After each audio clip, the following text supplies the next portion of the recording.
بسم اللہ الرحمن الرحیم۔ معزز ناظرین السلام علیکم۔ اس زمین پر سب انسانوں سے بھی پہلے فرشتوں نے جو پہلی عمارت تعمیر کی وہ خانہ کعبہ تھا۔ اس پہلی تعمیر سے لے کر اب تک خانہ کعبہ 10 بار تعمیر ہو چکا ہے۔ خانہ کعبہ کے علاوہ فرشتوں کا ایک کعبہ 7ویں آسمان پر بھی ہے جسے بیت المعمور کہا جاتا ہے۔ خانہ کعبہ کی تمام 10 تعمیروں کا حوال آپ اس ویڈیو میں ملاحظہ فرمائیں گے۔ آگے بڑھنے سے پہلے آپ سے ایک عاجزانہ درخواست ہے کہ اس ویڈیو کو لائک اور میرے چینل کو سبسکرائب کر دیں۔ شکریہ۔ یہ تمام معلومات دستیاب انسانی وسائل سے حاصل کی گئی ہیں جن میں کمی بیشی پر اللہ تعالیٰ سے معافی کا طلبگار ہوں۔ خالق کائنات نے جب یہ زمین پیدا فرمائی تو اس پر ہر طرف پانی ہی پانی تھا۔ پھر اللہ کے حکم سے اس زمین کے بالکل سینٹر میں خشکی کا ایک ٹکڑا نمودار ہوا جو اس دنیا پر پہلا خشکی کا ٹکڑا تھا۔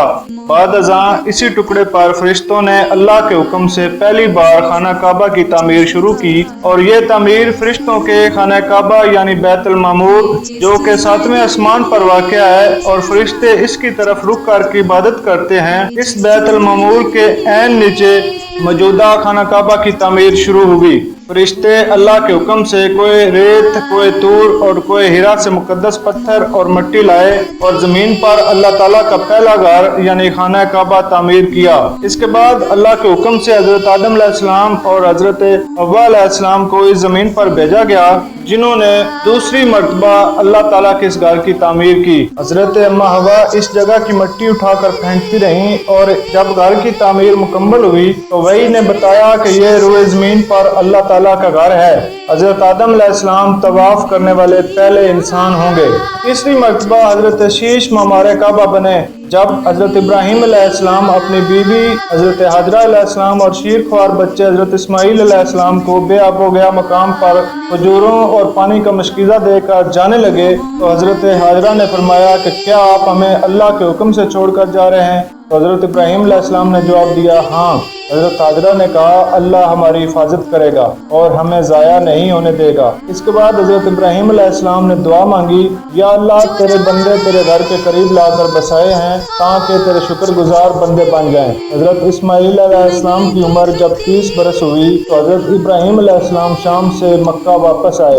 دونوں باپ بیٹوں نے مل کر وحی کے اشارے پر ایک ٹیلے کی کھدائی کی تو خانہ کعبہ کی بنیادیں نظر آنے لگیں۔ حضرت اسماعیل علیہ السلام مزدور بن کر 5 قسم کے پتھر لائے اور حضرت ابراہیم علیہ السلام معمار بن کر ان پتھروں کو جوڑتے رہے۔ یہ تعمیر خانہ کعبہ کی 4تھی تعمیر تھی۔ اس وقت خانہ کعبہ کی لمبائی 48 فٹ، بلندی 13.5 فٹ اور چوڑائی 33 فٹ تھی۔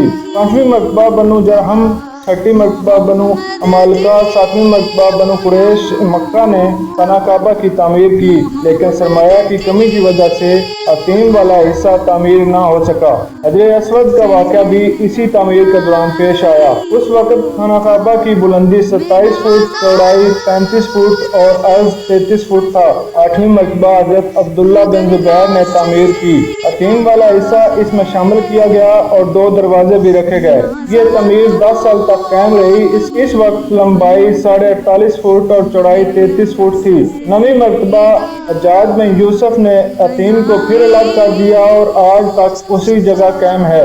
مغربی دروازہ بند کر دیا گیا اور مشرقی دروازہ قد آدم کے برابر اونچا کر دیا گیا۔ 19 شعبان 1039 ہجری کو 3 دن مسلح دار بارش کی وجہ سے بیت اللہ کی دیواریں گر گئیں، مسجد الحرام جھیل بن گئی۔ 10ویں مرتبہ سلطان مراد ابن سلطان احمد خان نے ان دیواروں کو دوبارہ تعمیر کیا۔ اس تعمیر کو 6 ماہ لگے۔ اس تعمیر اور حجاج میں یوسف کی تعمیر کا درمیانی عرصہ 966 سال ہے۔ اس کے بعد اس میں کوئی خاص تبدیلی نہ کی گئی ہے، بلکہ ترکوں کے دور حکومت میں مرمت کا کام جاری و ساری رہا۔ اس عظیم عمارت میں بڑے بڑے سفید پتھروں کا استعمال کیا گیا جن کی کہانی میں ایک الگ ویڈیو میں پہلے بیان کر چکا ہوں، آپ وہ ویڈیو میرے چینل پر دیکھ سکتے ہیں۔ موجودہ عمارت کی اونچائی 50 فٹ، لمبائی 40 فٹ، چوڑائی 33 فٹ ہے۔ ترک فرمانرواؤں نے 1399 میں باب کعبہ پر تقریباً 200 کلو گرام سونے کا کام کروایا۔ سونے کے پتیروں پر اللہ تعالیٰ کا ببرکت نام اور قرآنی آیات لکھوائی گئیں۔ سال 1932 میں السعود خاندان کی حکومت شروع ہوئی تو خانہ کعبہ کی خوبصورتی میں اضافے کے لیے مزید منصوبے بنائے گئے۔ غلاف کعبہ پر مختلف ممالک کے کشیدہ کاروں نے 3 سال تک کام کیا۔ خانہ کعبہ کے دروازے کی چابی حفاظت کے لیے آج بھی اسی قبیلے کے پاس موجود ہے جس قبیلے کے فرد کو حضور کریم صلی اللہ علیہ وسلم نے فتح مکہ کے موقع پر وہ چابی عطا فرمائی تھی۔ دروازے کی لمبائی تقریباً 3 میٹر اور چوڑائی 2 میٹر ہے۔ دروازہ موجودہ فرش سے 7 فٹ اونچا ہے۔ دروازے تک پہنچنے کے لیے سیڑھی استعمال کی جاتی ہے۔ یہ دروازہ اکثر بند رہتا ہے اور مخصوص اوقات پر ہی کھولا جاتا ہے۔ دروازے کی ساخت میں ریڈیم یا جو سونے سے بھی کئی گنا مہنگی دھات ہے کا استعمال کیا گیا ہے۔ خانہ کعبہ کے 4 کونے ہیں: رکن حجر اسود، رکن عراقی، رکن شامی، رکن یمانی۔ یہ رکن مذکورہ ممالک کی سمتیں بھی ظاہر کرتے ہیں۔ جنوب مشرقی کونا میں تقریباً 5 فٹ کی بلندی پر حجر اسود چاندی کے فریم کے اندر نصب ہے۔ خانہ کعبہ کے سامنے کے حصے کو محراب رحمت کہتے ہیں جس کے گرد سونے کا پترا لگا ہوا ہے۔